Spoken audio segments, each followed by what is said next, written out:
Essa constante Z que apareceu aqui também vai ganhar um nome. Antes dela ganhar um nome, vamos ver de que maneira a gente poderia obtê-la. Então, aqui vamos olhar mais de perto para a constante Z. Lembre, se eu tenho um sistema que pode estar num conjunto de estados que eu estou rotulando pela letra S minúsculo, e se isso aqui é a probabilidade de ocorrência de cada um desses estados, se eu somar essas probabilidades para todos os estados possíveis, isso tem que dar 1, não é verdade? Porque o sistema tem que estar num desses estados. Então, a probabilidade de eu encontrar o sistema num qualquer desses estados tem que ser 100%, tem que ser a certeza, e, portanto, a soma dessas probabilidades tem que dar 1. O que eu estou dizendo é que, se eu somar para todos os valores de S minúsculo possíveis, P de S, isso tem que ser a unidade, se eu quero interpretar P de S como sendo a probabilidade de ocorrência de um estado.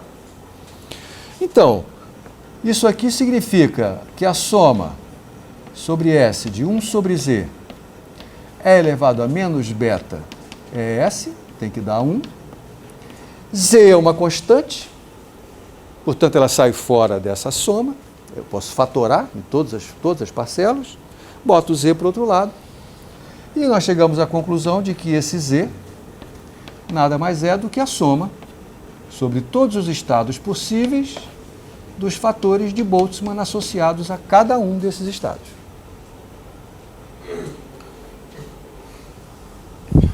É como se eu estivesse usando Z para construir uma soma, uma contagem de todos os estados possíveis para o sistema, mas uma contagem um pouquinho modificada, onde eu estou ponderando cada estado pela probabilidade de ocorrência dele. Por exemplo, imagine que eu tenha uma temperatura muito baixa. Se a temperatura é muito baixa, significa que beta é um número muito grande, tá certo? Significa que essa exponencial só vai ter valores não desprezíveis quando a energia for muito pequena, tá certo? Então, na verdade, se eu tenho um conjunto de estados com energias possíveis, né, que diferem uma da outra, se eu tenho um beta muito grande, ou temperatura muito pequena, então, na verdade, só os primeiros estados, aqueles de energia mais baixa, é que vão contribuir significativamente para essa soma. Ao contrário, se eu tiver uma temperatura muito alta, se beta for pequeno, então muitos estados diferentes vão contribuir para essa soma. Esta soma tem um nome, ela se chama a função de partição.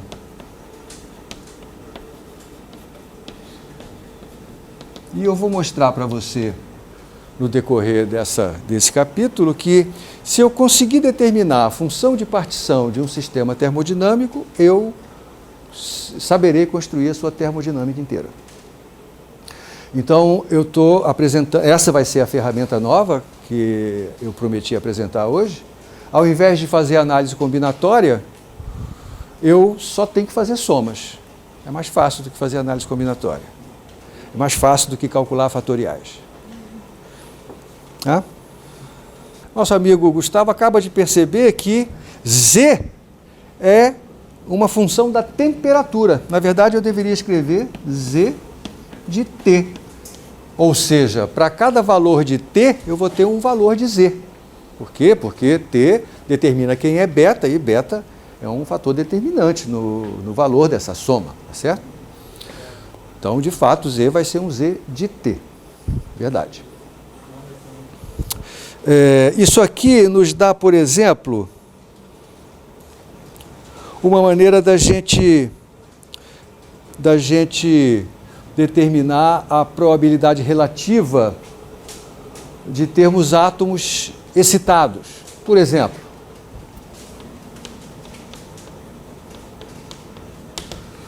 suponha que nós fixemos nossa atenção na atmosfera do Sol.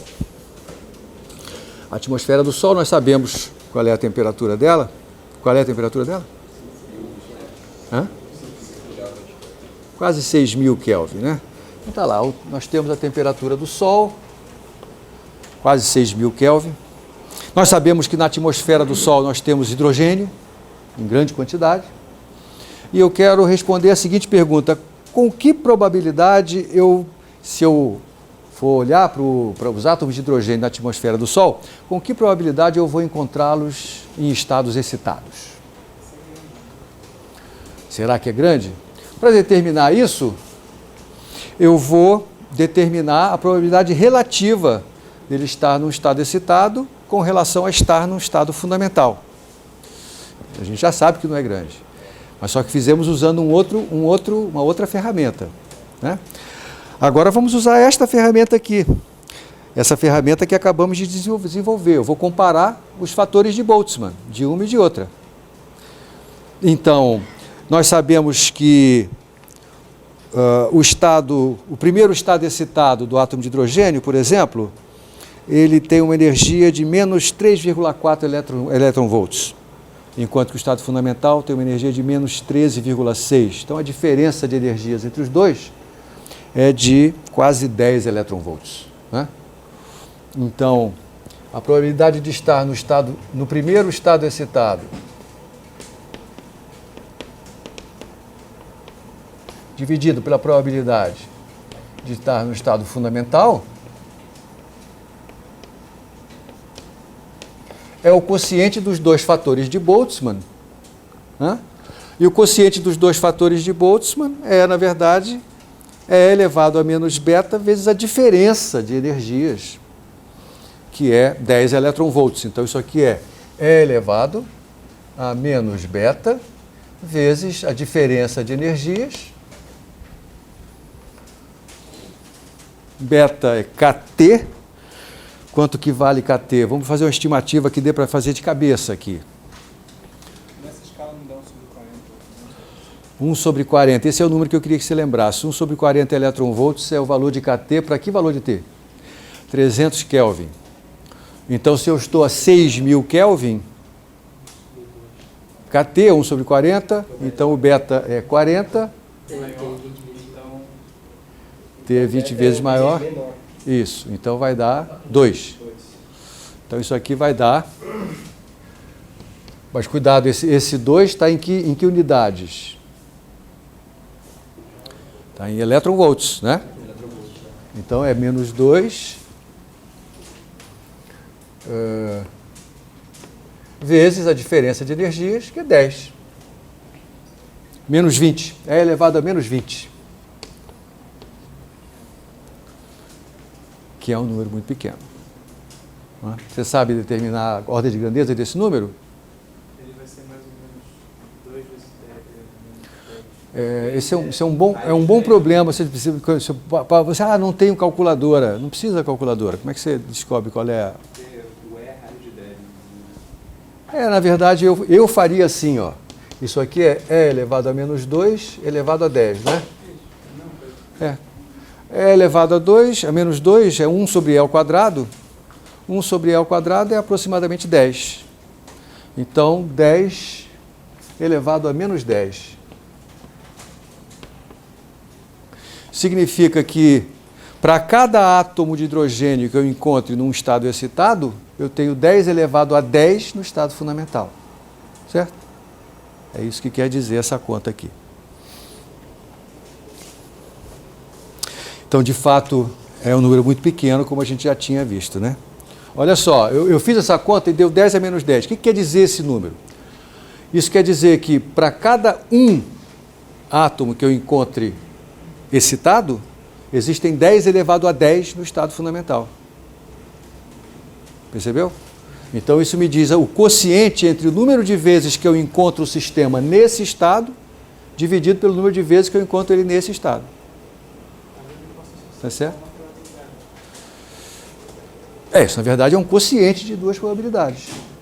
Para estabelecer a probabilidade absoluta, eu teria que, antes disso, encontrar quem é o fator de normalização, isto é, obrigar a que a soma de todas as probabilidades desse 1. Tá certo? E esse fator é o que eu estou chamando de função de partição aqui. Tá? Muitas vezes, é enjoado a gente encontrar qual é a função de partição. Mas isso não nos impede de determinar a probabilidade relativa de dois estados. E é para isso que eu quero chamar a sua atenção. Sim, mais uma coisa que eu quero mostrar é o seguinte, essa brincadeira de eu trocar o zero da energia, evidentemente vai mudar o valor da função de partição, como nós acabamos de ver. Então vamos supor que eu pegue todas as energias e transforme assim, ó.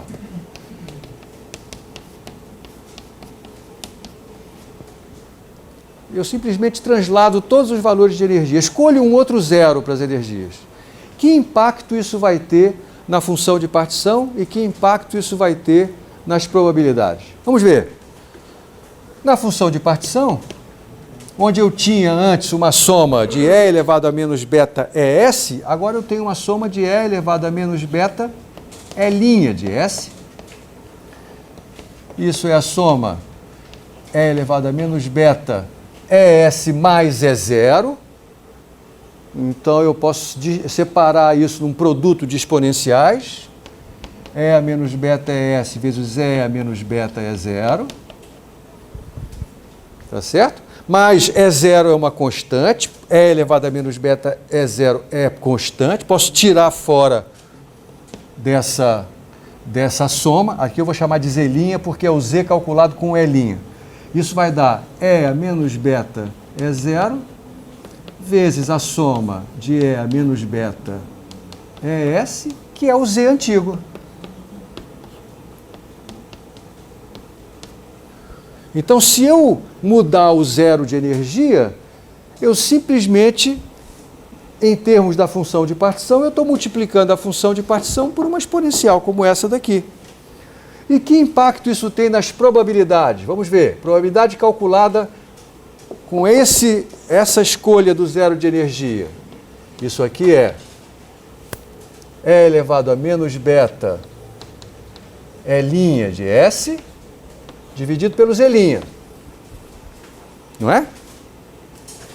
Acontece que o numerador, como E' é a soma de E com E0, eu posso escrever assim, ó, E a menos beta ES vezes E a menos beta E0. O Z' eu acabei de mostrar que é E a menos beta E0 vezes o Z. E a menos beta E0 aparece nos dois, tanto no numerador quanto no denominador. Portanto, isso aqui dá E a menos beta ES sobre Z, que é a probabilidade sem linha. Então, de fato, eu alterar o zero de energia modifica a função de partição, sim. Mas modifica o fator de Boltzmann de uma forma que o quociente dos dois continua igual.